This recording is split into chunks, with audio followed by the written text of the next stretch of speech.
أعوذ بالله من الشيطان الرجيم. بسم الله الرحمن الرحيم. يا أيها المزمل قم الليل إلا قليلا نصفه أو انقص منه قليلا أو زد عليه ورتل القرآن ترتيلا إنا سنلقي عليك قولا ثقيلا إن ناشئة الليل هي أشد وطئا وأقوم قيلا إن لك في النهار سبحا طويلا واذكر اسم ربك وتبتل إليه تبتيلا رب المشرق والمغرب لا إله إلا هو فاتخذه وكيلا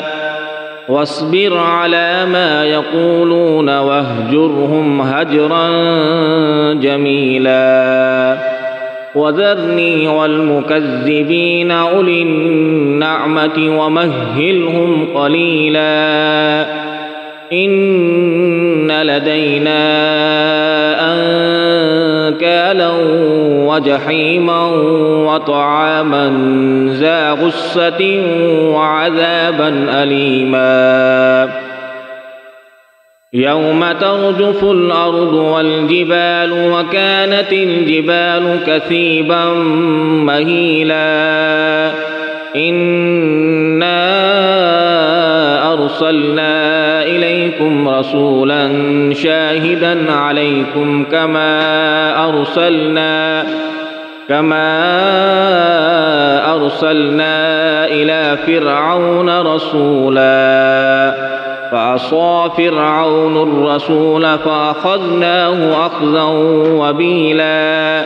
فكيف تتقون إن كفرتم يوما يجعل البلدان شيبا السماء منفطر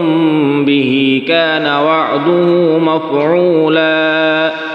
إن هذه تذكرة فمن شاء اتخذ إلى ربه سبيلا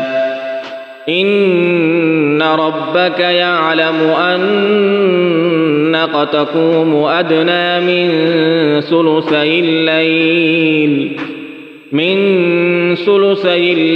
ونصفه وثلثه وطائفة من الذين معك والله يقدر الليل والنهار علم أن لن تحصوه فتاب عليكم فاقرؤوا ما تيسر من القرآن علم أن سيكون منكم مرضى وآخرون يضربون في الأرض يبتغون من فضل الله وآخرون يقاتلون في سبيل الله فاقرؤوا ما تيسر منه وأقيموا الصلاة وآتوا الزكاة وأقرضوا الله قرضا حسنا وما تقدموا لأنفسكم من خير تجدوه عند الله هو خيرا